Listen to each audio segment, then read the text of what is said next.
Welcome back to Vismith vision. ഈ വീഡിയോയിലൂടെ share ചെയ്യുന്നത് ഇന്ന് നടന്ന SSLC എക്സാമിൻ്റെ മലയാളം ഫസ്റ്റിൻ്റെ ആൻസർ കീ ആണ്. ഫസ്റ്റ് ക്വസ്റ്റിൻ്റെ ആൻസർ ആവശ്യ സമയത്ത് മുദ്രമോതിരം ഉപകരിക്കപ്പെട്ടതിനാൽ. സെക്കൻഡ് വൺ യുദ്ധമുറകൾ തെറ്റിച്ച് പാണ്ഡവർ നേടിയ വിജയം. തേർഡ് വൺ പണത്തിനേക്കാൾ മൂല്യമേറിയത് സത്യസന്ധത. ഫോർത്ത് വൺ വൃദ്ധയായ മാതാവ്. ഫിഫ്ത്ത് വൺ പദവിയെ. സെവൻത്ത് ക്വസ്റ്റിൻ്റെ ആൻസറാണ് ആവർത്തന ഭംഗി, ദ്വിതീയാക്ഷരപ്രാസം, അലങ്കാര ഭംഗി. നളിനിയുടെ മുഖത്ത് പുലരിയിൽ വിരിഞ്ഞ് മഞ്ഞുതുള്ളിയാർന്നു നിൽക്കുന്ന പനിനീർപ്പൂവിനോടാണ് ഉപമിച്ചിരിക്കുന്നു.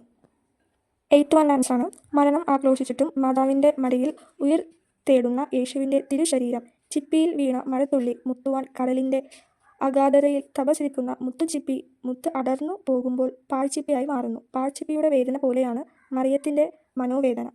ഇനി എയ്ത്ത് കഴിഞ്ഞ് നയൻത്ത് ക്വസ്റ്റിൻ്റെ ആൻസറിൽ ഇപ്പോൾ ആ ക്വസ്റ്റിൻ്റെ കാവ്യ സന്ദർഭം, അതുപോലെ കോപം വരുത്തി വെച്ച പ്രശ്നങ്ങൾ വിശദമാക്കിയത്, പിന്നെ സമകാലിക സംഭവങ്ങൾ നിങ്ങളിൽ പരാമർശിച്ചിട്ടുണ്ടെങ്കിൽ, അതുപോലെ സ്വന്തം നിങ്ങളുടെ കാഴ്ചപ്പാട്, ഇതൊക്കെ നിങ്ങളുടെ ആൻസറിൽ നിങ്ങൾ ഇൻക്ലൂഡ് ചെയ്തിട്ടുണ്ടെങ്കിൽ അത് നിങ്ങൾക്ക് കറക്റ്റ് മാർക്ക് കിട്ടുന്നതായിരിക്കും. ഇപ്പോൾ 10th ക്വസ്റ്റിൻ്റെ ആൻസറിൽ ഇപ്പോൾ കഥയിൽ പൊതിച്ചോറിനുള്ള പ്രാധാന്യം, കഥാസന്ദർഭങ്ങൾ അതുമായിട്ടുള്ള കഥാസന്ദർഭങ്ങൾ വിശദമാക്കണം. പൊതിച്ചോറിലൂടെ പരാമർശിക്കുന്ന വൈകാരിക അനുഭവങ്ങൾ, നിങ്ങളുടെ സ്വന്തം കാഴ്ചപ്പാട്. ഈ പോയിൻറ്റ്സൊക്കെ ഇൻക്ലൂഡ് ചെയ്താണ് നിങ്ങളുടെ ആൻസർ നിങ്ങൾ എഴുതേണ്ടത്. 11th ക്വസ്റ്റിൻ്റെ ആൻസറിൽ പുഷ്കരൻ എന്ന കഥാപാത്രത്തിൻ്റെ പ്രാധാന്യം, പുഷ്കരൻ്റെ നിരാശ, അപകർഷതാബോധം, നളനോടുള്ള അസൂയ, പിന്നെ ശത്രുത, അതുമായിട്ടൊക്കെ ബേസ് ചെയ്തിട്ട് നിങ്ങളുള്ള സ്വന്തം നിരീക്ഷണം എഴുതുക.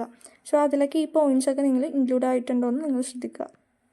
12th ആൻസറിൽ ഇപ്പോൾ മിസ്സിസ് സ്ഥലത്ത് എന്ന കഥാപാത്രത്തിന് മാനസാന്തരം വന്നപ്പോൾ ഉണ്ടായ തിരിച്ചറിവ്, മാതൃത്വം എന്ന സങ്കല്പം, അതുപോലെ സമകാലിക സമൂഹത്തിൽ ഒരു സ്ത്രീയുടെ സങ്കല്പവും മാതൃ സങ്കല്പവും, അതൊക്കെ നിങ്ങളുള്ള സ്വന്തം കാഴ്ചപ്പാടിൽ എഴുതുക.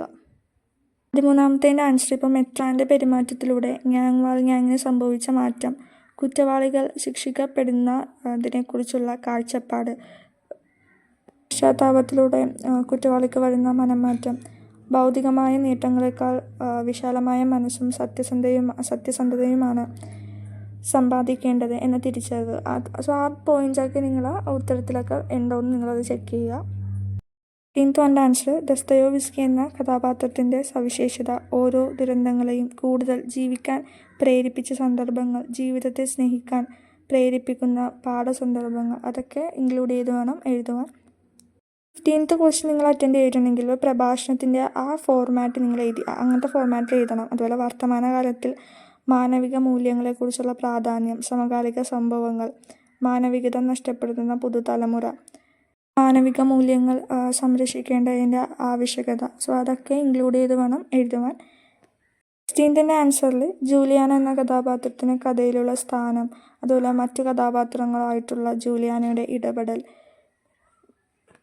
സ്വഭാവത്തിൽ നിന്നും ഭർത്താവിൻ്റെ മരണം തിരിച്ചറിയുന്ന ജൂലിയാനയുടെ നിസ്സഹായതയും അതുപോലെ മനോവേദനയും, അതൊക്കെ ഇൻക്ലൂഡ് ചെയ്ത് വേണം എഴുതുവാൻ. 17th പോയത്തിൽ ആദ്യം ഒരു ഉചിതമായ ഒരു ഹെഡിങ് കൊടുക്കുക, അതുപോലെ കവിതയെക്കുറിച്ചുള്ള ലഘുവിവരണം, പിന്നെ അതിൻ്റെ പ്രമേയം തുടങ്ങിയ കാര്യങ്ങളൊക്കെ എഴുതുക. 6th question answer വിട്ടുപോയിരുന്നു. കാലത്തിൻ്റെ വിധിയെ ആർക്കും മറികടക്കാനാവില്ല, അത് രാജാവായാലും സാധാരണക്കാരനായാലും.